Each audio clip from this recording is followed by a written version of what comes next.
our life is so fragmented and fast paced and with our phones, like there's so much fragmentation of our attention and our minds, and that's really hurting us.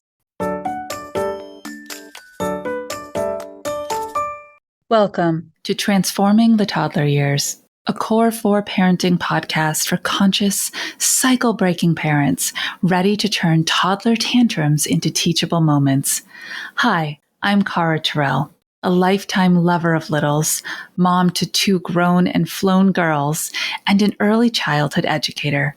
Through the show, I teach you my collaborative parenting methodology for nurturing your little human's mind, body, and spirit. Because how you connect and collaborate in the first 5 years is how you raise happy, healthy kids who grow into the best version of themselves and find true success in school and life. Welcome back, Toddler Tribe. My guest today is someone who I have wanted to have on the show for so long. Hunter Clarke-Fields is here today. She's the #1 best-selling author of Raising Good Humans and Raising Good Humans Every Day. She is the host of the Mindful Parenting podcast, a speaker, a meditation teacher. She has courses. She's just a really relevant voice and was one of the first voices to come in and speak really carefully about being mindful and conscious in parenting. I am thrilled that she is taking some time out of her busy schedule to share with us what she's learned over the years. There are some really lovely family stories in this episode. It's a little longer than a typical guest episode for me, so if you need to chunk it and do it in 20 minutes and then finish it the other 20, please feel free. But Hunter's just such a wonderful personality that I look forward to you enjoying her today. Hunter, I have waited so long to have you on the show, and I'm just so honored that you're here to share your wisdom with us today. Oh, thank you, Cara. I'm so happy to be here. It's good to talk to you again. Yes, absolutely. I'm enjoying learning from you, and you have been, you were on the forefront of this idea that parenting could be more mindful. It could be more conscious. Your book, Raising Good Humans, came out in 2019. And we've seen such incredible shifts since then in how people show up every day as parents. Yeah, it's true. When I wrote Raising Good Humans, I was so frustrated because I was like, parents are humans too. We can't just choose how we want to respond as easily. We've got all kinds of stuff happening. Like, let's figure this out, people. Like, we need our own, it's not just about kids' emotional regulation. That's exactly right. And I think that's actually where a lot of frustration as parents comes in, because we're so outwardly kid focused and we're always looking to problem solve what's happening in front of us, that we don't always stop and think about what's happening inside of us. So lots of big changes and mindset shifts over the last 6 years. And it's exciting to see what's happening and how people are saying, I see who I want to be as a parent. I'm choosing to parent differently than I was parented. So here's what we're here to talk about today. Why do we still yell so much? How do we get there? I know it's so frustrating. I remember being in that place of like, I am consciously choosing to not yell that much. I am listening to great parenting coaches about how to respond to my kid, and I'm going to do it that way. It's going to be so much better. And then No, I was still yelling at my kid. I was still getting frustrated. I was still having unskillful things coming out of my mouth. And yeah, it really is, it becomes pretty apparent if you look at it carefully that it's not about what we're choosing. It's about our habits and what we're practicing, and it's certainly about more than what we're choosing. Choice is an important part of it, but there's a lot going on for humans that is not about willpower, and we have to understand that, our our biology, our nervous system, and all of these things. Just like as we listen to podcasts like your wonderful podcast, we learn that behaviors that like yelling and kicking and hitting and things like that are sometimes a stress response for a kid, right? We understand that things that we see as bad behavior, in quotes, for our kids, we can start to see that, oh, this could be a stress response, right? We can start to understand that for the kids. We have to also understand that it's exactly the same for us, that we can be having a stress response and it's undermining, it's hijacking our brain and how we parent. Oh, that is such an important perspective to walk away with today. And this idea that we're having similar stress responses to our 3-year-old, yet we have a different body of knowledge and a different depth of experience behind us over our last 25, 30, 35, 42 years on the planet that allow us to respond differently if we have the tools. Sometimes. Sometimes. But recognizing that if everything's aligned and that's great in that moment, great. But for this kid of ours, they don't have everything I just said, and giving them the grace that they've got to move that energy through their body somehow. They've got to move that emotion through their body somehow, even though we're not allowed to have like full on meltdowns and kick and scream. I heard on the radio that there's some places where that's happening, but it's all just hearsay at this point. But yeah, no, it's true. Like a lot of times I think we inadvertently get into a situation where we're like, oh, I want you to calm down so that I can feel better, or you to calm down so that I can calm down. So I won't yell at you. You need to change your behavior so I won't yell at you. And hopefully in our good moments when everything's calm, when we have our full brain, when we're listening to a podcast to get our wits about us, we can realize, oh yeah, my kid needs some grace in these moments. And actually in those moments with us, we need to offer ourselves some grace too. That's part of the digestive system for difficult feelings is just accepting them and accepting that we're human and that we have these difficult feelings and we do get stressed and upset, and offering ourselves some grace is part of the process of help. It's the spoonful of sugar that helps the medicine go down, if you will. I love it.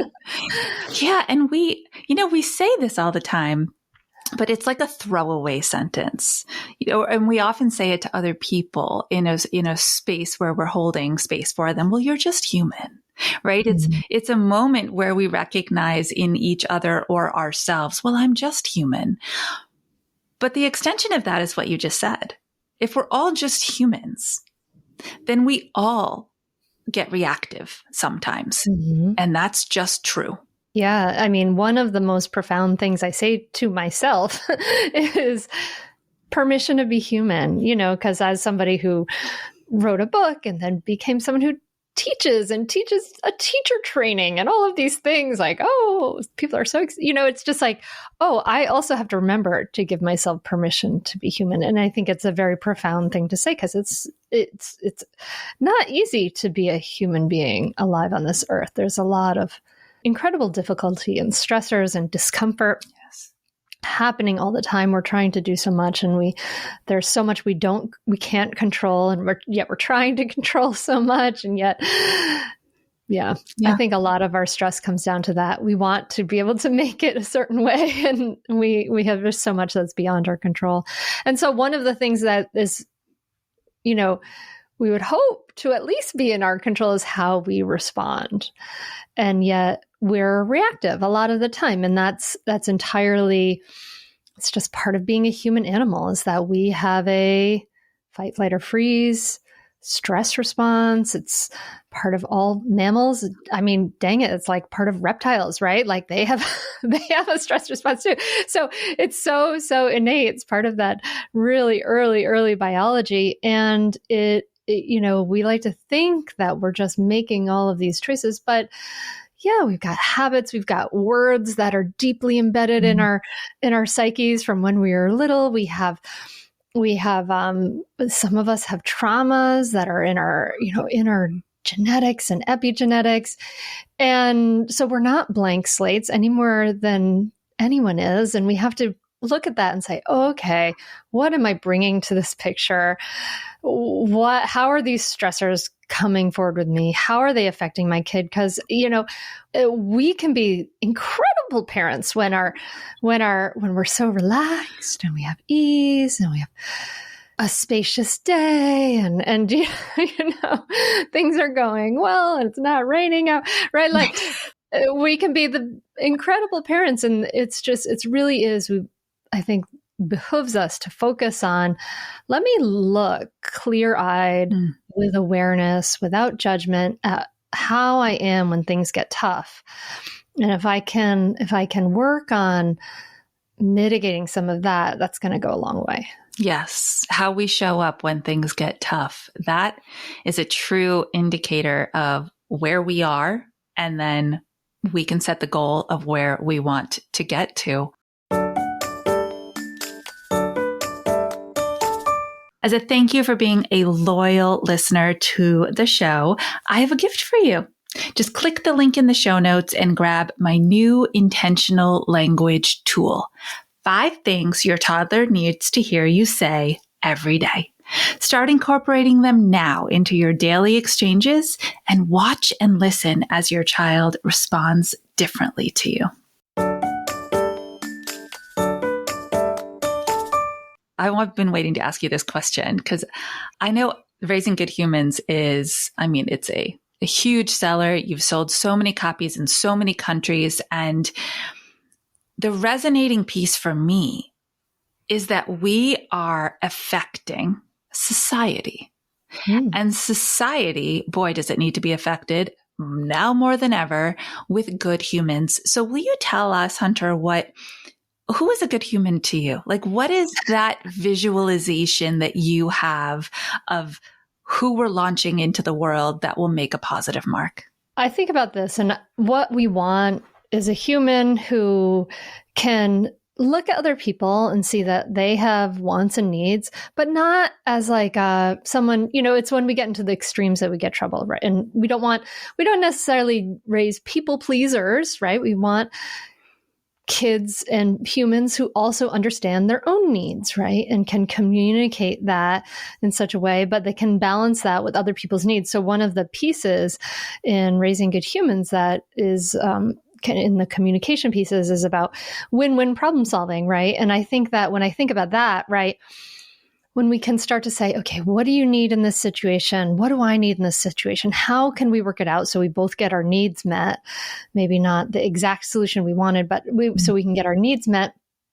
And if we take that mode of problem solving from the micro level, and we learn that in the micro level, and then we have a whole bunch of humans who can take that into the macro level, into their workplaces, and then maybe into even higher levels of government and things like that, then we can start to see, oh, it's not about someone wins and someone loses and someone feels resentment when they lose.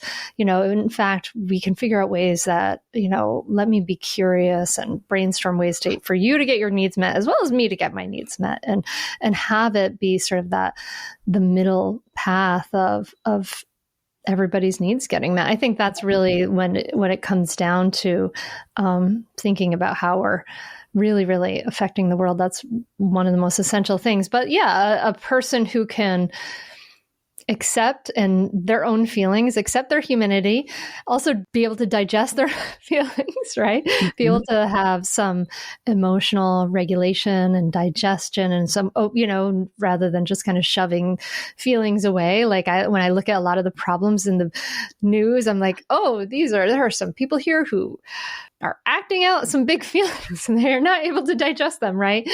And then, people who are confident and comfortable in their own skin. So they're not just maybe reaching for more stuff for more and more accomplishments or doing more and more in their day, et cetera, to fill a hole in their psyche, that there's a sense of security there. I love it. And so I talk about this, or like the way I frame it for myself when I get stuck in one of those moments that you just described is I look at my pronoun usage and I think to myself, is this an I versus I? Or a me versus them desired outcome. And I try to make it a we outcome. And what you're describing is a generation of people who could compromise. And that is a really vital skill to have in interpersonal communication. So I share the vision. I'm on board. I'd love to see that. Let's do it. Let's do it. Bit by bit, we're getting there. But it starts in the home, right? Yeah. Because you mentioned a little while ago that those early foundational interactions are what go into that young brain, and they settle in there as the models for how we communicate and how we problem solve. So we know reality happens. We know that there's a gap. If we can fill it with a response instead of a reaction, fantastic. But on those days when it's just feeling really, really, really hard, you have 3 R's that you can share that will help people realize, well, there's another one, that they can ground themselves a little bit, but also step into that humanness that you were talking about. Sure. Yeah. I think when I think about like calming our reactivity, right, which is what we're talking about, like when we're just tense and primed and we're about to lose it. There is, I also want to say before we go into the 3 R's, that there is also space for practicing this on a daily basis, where you are building a muscle of stilling yourself, stilling your body and mind, and not going and doing and problem solving for maybe just a few minutes every day, so that you kind of build that.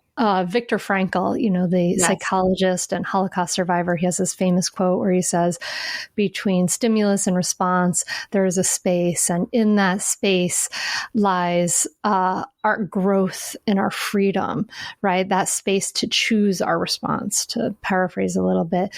And so when we can practice a little pause, a space every day, it builds more and more. But then when we're in the moment, when it's hard. And I have to just also preface this by saying, I don't do this perfectly. I'm very imperfect practitioner of this. but, the 3 R's are like recognize how you're feeling, potentially remove yourself, if that helps, and then use your resources. So the first, most important, most vital step is to just recognize how you're feeling. And this does so much. I'm not underestimating how powerful it is to just recognize or acknowledge or name your feelings, right? And this is a mindfulness practice. This is like looking at myself and saying, oh, I'm feeling really frustrated right now. I'm feeling like I'm about to yell right now. I'm either saying this out loud or internally, but it's great to say it out loud because then our kids learn some it's like helps emotional intelligence, all of those things. But as soon as you say, I'm frustrated, you're interrupting the normal reactive cycle. You're putting this, noting is this mindful interruption of the cycle, and it's putting you outside of that stimulus response cycle into that space. And this has been studied. Dr. Dan Siegel's studied this. He calls it name it to tame it. And they've studied it with fMRI machines, with the magnetic resonance machines. And they show that as soon as you name your emotions, it lowers the activity in the amygdala, which is the center of the fight, flight, or freeze stress response area. And it increases the activity in the prefrontal cortex, which is our slower, more thoughtful, impulse control, problem solving, creative thinking part of the brain behind our forehead. So just recognize your feelings. Just name it. Get in the habit of doing that. It's a really, really skillful thing to do. 2, remove yourself if you need to. If you have a kid who's safe and it's better to remove yourself than it is to scream. You might say like, I need a break. I'm going to be back in a minute. I'm going to go breathe or whatever. You might say that to your kid. I I completely remember doing this when my daughter, who's 15 now, was like 2. And I remember like, oh, I'm grabbing her shoulders so tightly. Oh, I'm like really on the edge here. Like I put her in her crib and I walked out of her room. I closed her door. I walked into my room. I closed my door. I walked out onto my balcony and I closed the door. And then I was like, okay. And I was breathing and she was safe. And I was like, okay. And then I used my resources, which is number 3. So, yeah. And then the third one is, use your resources. Your mind, body is in this cycle. The blood has rushed to your muscles. Your jaw is tight. Your shoulders are tight. We're probably all imagining this right now as I'm saying. I'm sorry. But all of these things are happening. The stress response is happening and it's a physical, biological thing. So one of the simplest, best things you can do is something like extended exhales.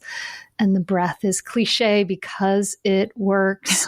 And so, I mean, you can just experience it right now. If you want to, we can take a breath in for a count of 4. Exhale for 6. Again, inhale 4. Exhale 6.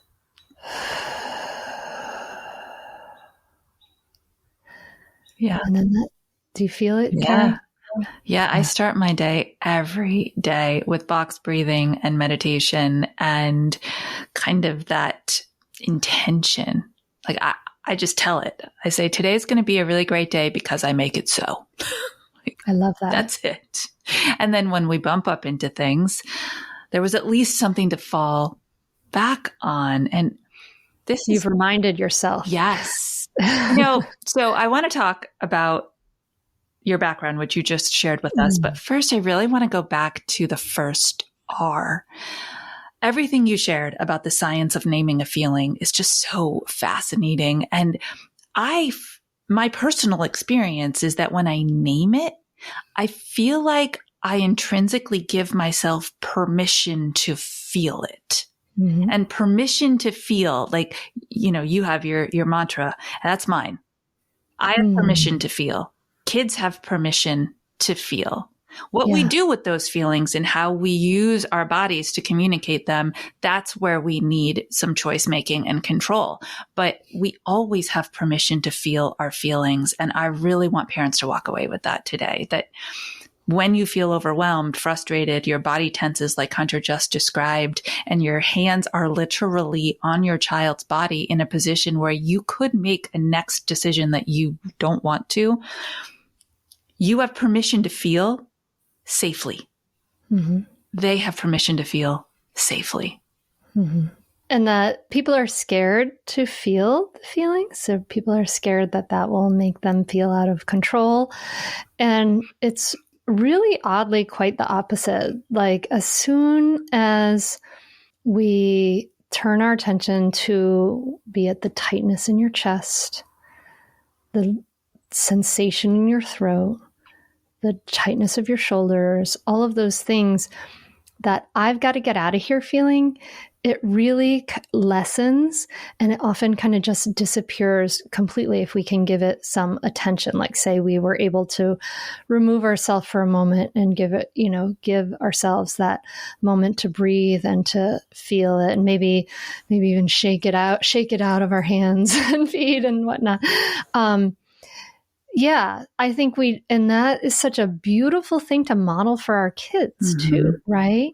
That we don't have to suppress parts of ourselves, that it's okay for these feelings to be, they're part of the rainbow of the, prism of colors of human feelings. That all of us feel these feelings, and it's okay for us to feel those feelings. We just have to be able to process them. We have to digest them. We have to, not act and, have our upset feelings direct our actions. Right. Yeah. And I think that's so important. And especially for women, for moms, there's a lot of shame around that. Like a temper. I had like some anger, some rage and frustration. And to talk about anger was, that was something that really resonated with people, like, oh my gosh, you're talking about anger and you're a mom. It's just so taboo to even consider that. And then when we stuff those feelings away, because what we were taught growing up wasn't how to take care of our feelings. We were taught don't cry or go to your room, or, we were just taught not to have those feelings. So it feels really foreign and weird for us to actually try to allow ourselves to feel it. It feels like something bad and we should be ashamed of, but that's so, I don't know. It's so toxic, because then they get stuck in your body, and it's like, I think of it, the metaphor I like, I have a couple of metaphors for this, but one is like when you have some anger, or some really difficult feeling like that, it's like you've eaten a big giant cheeseburger, like that's like gooey and dripping and disgusting, but you have no digestive system for this cheeseburger.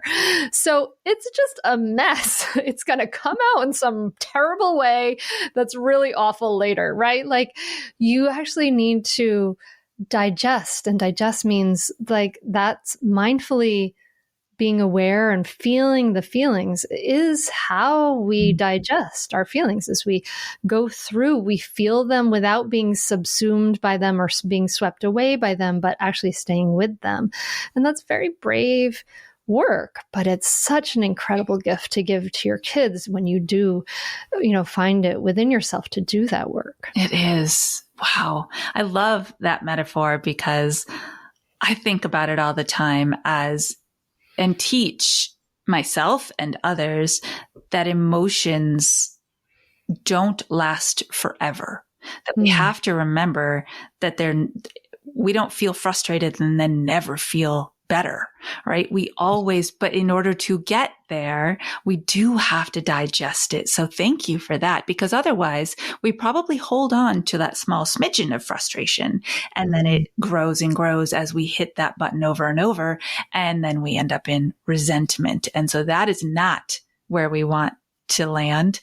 And this is great. I think a lot of people, me included, I'm going to walk away saying, oh, I have a new visual for that middle section, right? I know the trigger. I know my reaction.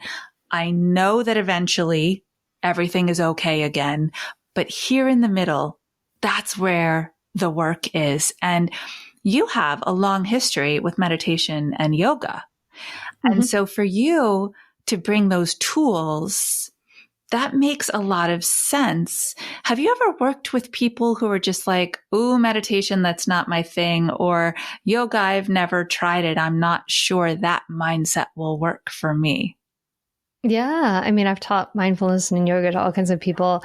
Yeah. Including inmates at the, women's correctional facility here in Delaware. And yeah, so people who you maybe wouldn't expect to be trying it, who experience profound shifts. It's, I think we all need some ways to practice being aware of our bodies and our minds, practice calming our bodies and minds. And it can look different for everybody. I do think, mindfulness meditation is accessible to everybody. Like the fidgety people, who feel like, oh my God, I'm going to die if I sit still. I'm like, yeah, well, sure. Like, that's Jack Kornfield says, go ahead and die of fidgetiness. And in that moment, you let yourself die of fidgetiness.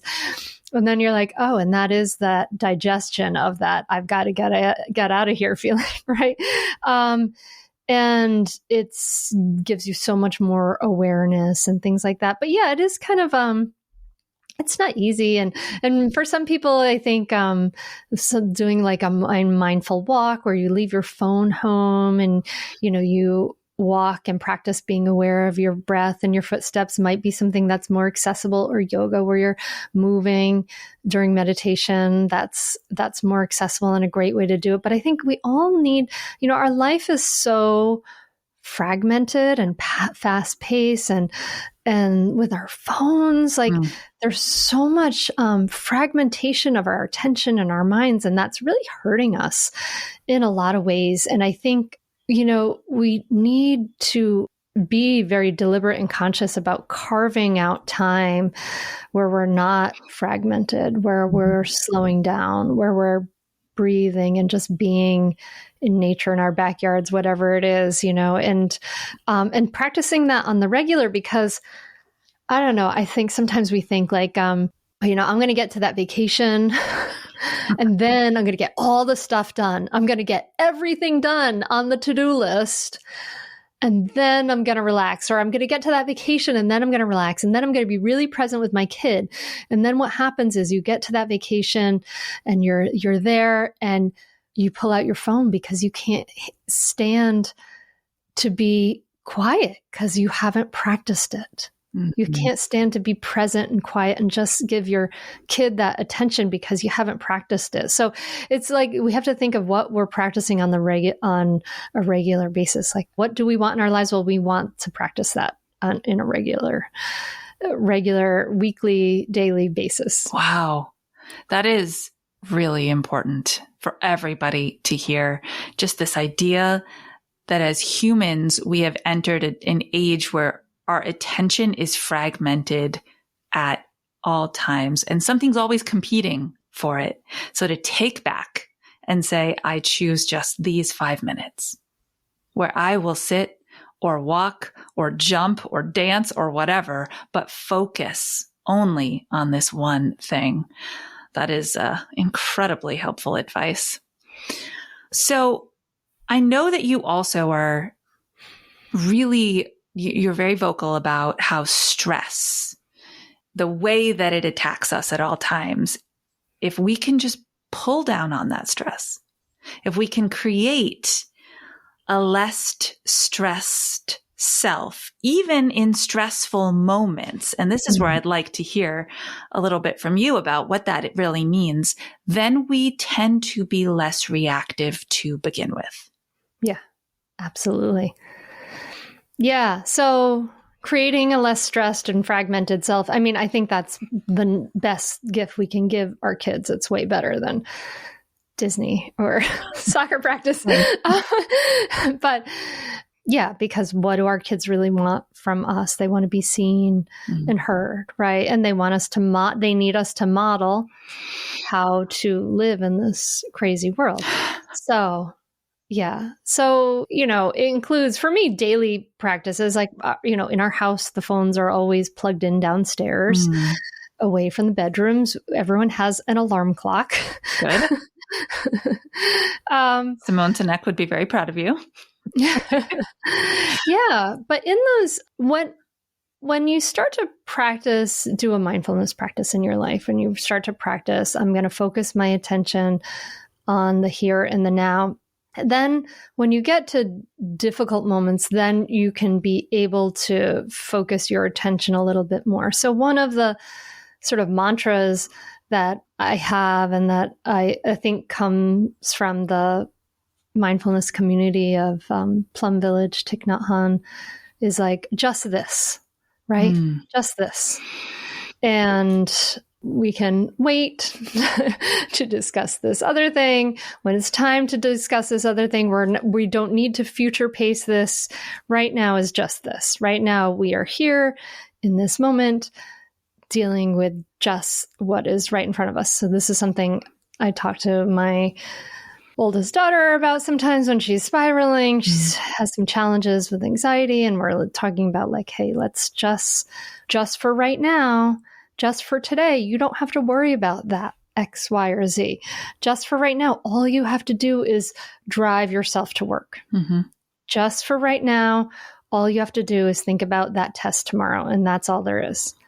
And I think that's that idea of single tasking is one of the most important things there is to do, because even in the midst of of challenging moments, there's often not really a huge problem to react to in that moment. It's often just something to be with, to fix or solve or just to be with. You know, we went down to the beach and it was a drive, an hour and a half drive. And my oldest daughter had some challenges with it. And she has a pain condition. She was having a high pain day and she was having some different challenges. And, she can spiral sometimes. And anyway, we're at a restaurant. There weren't things that she could eat. And it's like, okay, well, you know, I can remember myself being there yesterday and just being like, okay, there's nothing to do right now, except maybe I'll ask the waitress, can she do X, Y, and Z? Okay. And yeah, was a little embarrassing to see if she could take back the one order that was made and put in a new one. And we've been asking a lot of questions, but you know what? Now that I've asked her that question, there's no problem here. There's just sensations in my body. There's just breathing. This is now a new moment. And so to be able to like continually re-arrive in the present moment is to realize that like in this very moment, not 2 hours in the future or 5 minutes behind you, there's often no problem right here. There's just sensations in your body. There's thoughts in your head.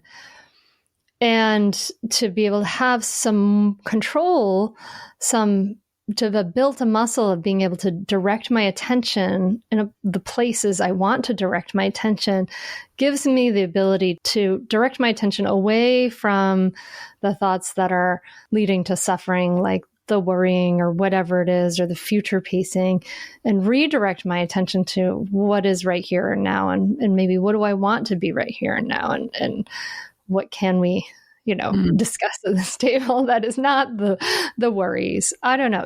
Does that make sense? It's this quality of being able to re-arrive in the present moment with your whole body and mind is to be able to say, okay, I can be, often there's no problem, right? As you get there.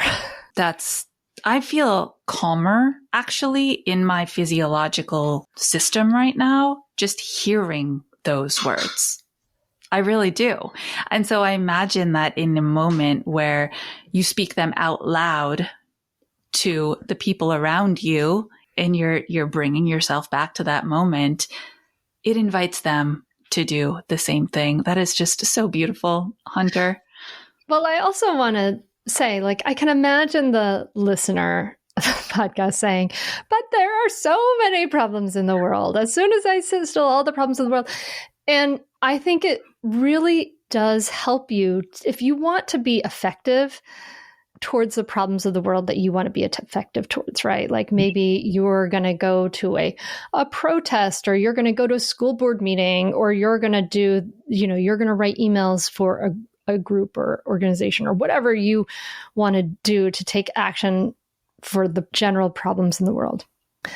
It is so much more effective to practice to be present, to give yourself time and ease and space in your day to be calm and relaxed, and then have that time to take the action you're going to take from a grounded, stable, peaceful place.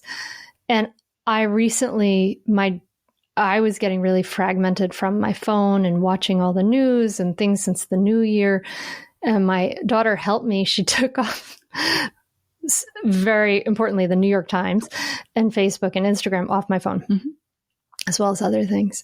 And I had to reacclimate. We actually ordered the Philadelphia Inquirer physical papers arriving at our house every day now to just like re-energize our real life. But to now, when I'm ready to engage with it, that's the only thing I'm doing. It's not something I'm going to fill in with these little bits of time, to fragment me.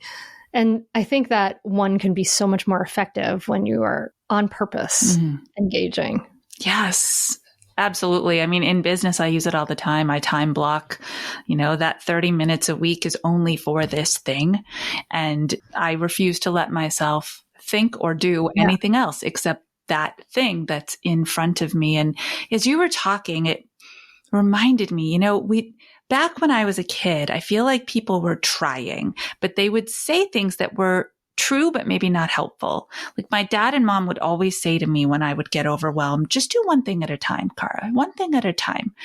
And although that is exactly what I needed to do, the delivery of that felt and sounded very different in my body than what you described in how you coach your daughter to be just here and do just this thing just now. Well, she might receive it in the same exact way you received it. So? And she, especially if I say it in that way, if it has to be accompanied absolutely first and foremost, always by acknowledging what's happening. It's overwhelming. You're overwhelmed. I can see you're feeling, overwhelmed and stressed right now, whatever it is, like just acknowledging what's there for that person, I think first is crucial and often the advice of, it will be something that I might be practicing silently to myself of just here and now and letting her feel her feelings, because unsolicited advice is not welcome in a lot of situations. It's not, but it does feel different, even as I say it to myself, because, I grew up and then started saying those things to myself. Okay, Cara, one thing at a time. You've got this, one thing at a time. But they were very platitude oriented inside even my own being. So I am 100% adopting your new perspective on that, your fresh perspective on that, because asking myself to be here just right now and do just this one thing feels so much more manageable. And I feel like I can be in touch with the reason that I'm doing it. And I'm grateful. I really am walking away with a new tool today, which is what I always hope everybody walks away with, at least one new tool in every episode. And I have a feeling people are going to grab a bunch more than that. So thank you, Hunter. I really appreciate you sharing not just all your research and all your wisdom and everything you've done over the years, but these family stories, they're really relevant and very relatable. And I know that for me, I've learned a lot, and I imagine other people have too. Thank you, Cara. I appreciate that. Yeah, I think we all need I need to remind myself a lot, like how little I have true control over, and to accept that it's just this, just right now it refocuses me enormously too. My husband actually said something very profound this week. He and I have been on a journey of rediscovering our relationship as empty nesters. And he said, I just realized, because he's a very control-oriented, outcome-driven kind of guy. He said, I just realized there is no there for our relationship. We're never going to get there because it's this lifelong journey we're on together. So we are going to be here, and then we're going to be there again and here again and there again, but I can't ever check the box. And I was like, you're right. That is the journey. And that is the journey between a parent and a child as well. We shouldn't be trying to box check. We shouldn't be trying to create outcomes or control things. We just are on kind of this symmetrical wavelength journey alongside each other for an entire lifetime. And when we can step into those moments with that mindset, I think it's quite beautiful. Yeah. If you can practice to just be there for this moment. Yeah. And then do it again tomorrow a little bit. It's like all our future moments are just the present moment. And so, yeah, we tend to be very future oriented as a species. I know I am in a lot of times and ways. And yeah, it helps because also the time goes by so fast, as you and I both know. It does. Having an 18-year-old and now you have empty nesters, like, oh my gosh. And I hated when people would tell me that, it goes by so fast. Love every minute of it. Oh, I hated that advice. I was like, you have no idea how stressful this is. You don't have to love every minute of it. I don't believe that. I don't think you have to love every minute of it. But yeah, it does go by fast. That part is true. And so, yeah, so maybe don't squeeze every minute of it. That's what I would say is like, Like, give yourself some space because it does go by really fast. Just when I thought we were done with nuggets, there's another one. That's fantastic. So your book is everywhere. People can find it, grab it, get it in their hands. It's just as relevant today as it was in 2019. So I highly recommend, with the link I'm going to put in the show notes, everybody go read Hunter's book. Thank you. Yeah. Raising Good Humans Every Day is a little newer and has some 50 little short chapters of 3 and 4 pages. So if you want something that's more nugget bite-sized, try that one. Raising Good Humans Every Day. I love that. Hey, and we just solved everybody's question of how exactly am I going to find 5 focused minutes for myself? You're going to read 3 or 4 pages a day. That's what you're going to do. Thank you, Hunters. I appreciate you so much. And I, as always, look forward to seeing what the next creation that will come out of you is. Thank you, Cara. I really appreciate the work you do and the wisdom you have and just giving us perspective on these little creatures that drive us crazy sometimes. So thank you so much for having me and doing all you do. It takes not just a family village or a family community. It takes all of us practitioners out there coming together and sharing as well. So for all of you in this toddler tribe who just want to raise really good humans, you know exactly what to do. Stay mindful and proactive until our next episode of Transforming the Toddler Years.